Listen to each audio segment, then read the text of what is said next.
कि जब तक आपका मन कैकेयी ना हो तब तक इस दुनिया में कोई भी मंथरा आपके कान नहीं भर सकती।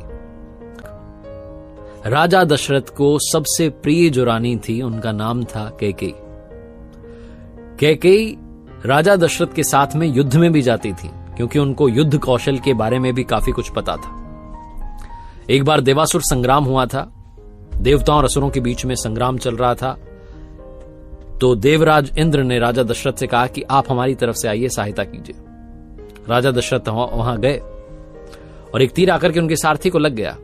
तब उस रथ की सारथी बनी थी रानी कैकेयी। राजा दशरथ को 1-2 तीर लग चुके थे, खून बह रहा था। तो राक्षसों को चीरते हुए, उनको मारते हुए रानी कैकेयी उन्हें उस युद्ध भूमि से बाहर निकाल लाई थी, उनके प्राण बचाए थे।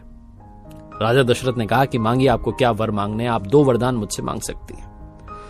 तो रानी कैकेयी ने कहा कि नहीं, आपके प्राण बचाना मेरा कर्तव्य है, आप मेरे पति हैं। तब भी राजा दशरथ ने कहा कि नहीं, आप 2 वर मांगिए।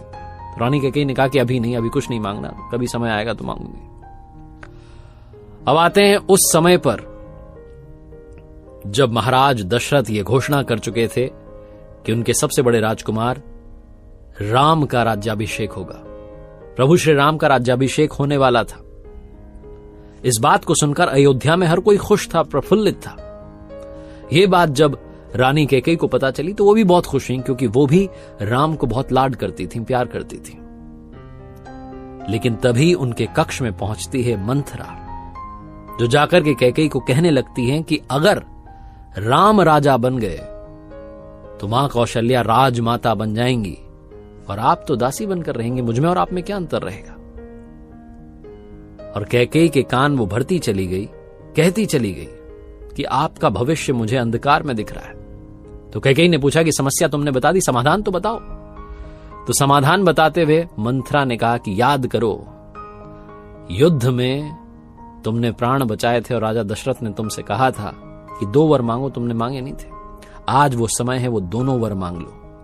तो कैकेयी ने पूछा कि बताओ क्या वर मांगने चाहिए। मंथरा ने कहा, पहला वर मांगो कि भरत का राज्याभिषेक हो, भरत अगले महाराज बने। और दूसरा मांगो कि राम को 14 साल का वनवास मिले। कैकेयी क्योंकि बहुत लाड करती थी राम जी से, तो कहने लगी कि राम को वनवास क्यों। तो मंथरा ने कहा कि अरे अगर राम यहां रह गया तो प्रजा उसके साथ है, कहीं विद्रोह ना हो जाए, कहीं भरत को सिंहासन से ना हटा दे, इसलिए अच्छा है कि उसे दूर ही कर दो। ये दोनों वर कैकेयी ने मांगे। राजा दशरथ परेशान हो चुके थे, लेकिन क्योंकि वचनबद्ध थे, उन्होंने ही वचन दिए थे, उन्हें वचन मानने पड़े। प्रभु श्री राम 14 साल के लिए वनवास में गए थे राजकुमार बनकर, जब लौटे तो प्रभु बनकर। भरत जी ने अपने जो भैया के खड़ाऊ थे उन्हें सिंहासन पर रख दिया, वो खुद बाहर, राज्य के बाहर एक छोटी सी कुटिया में रहने लगे। ये सारी रामायण हुई क्यों? क्योंकि मन कैकेयी सा हो गया था और एक मंथरा आकर के कान भर के चली गई। ये छोटी सी कहानी का सार ये है कि हमारे आसपास भी ऐसी मंथराएं होती हैं, लेकिन हमें अपने मन को कभी कैकेयी नहीं होने देना है। हमें अपने मन को कभी भी उनके बहकावे में नहीं आने देना है, तभी हम लाइफ में सक्सेस पाएंगे, वरना इतनी सारी परेशानियों से घिर जाएंगे कि समझ में नहीं आएगा क्या करें।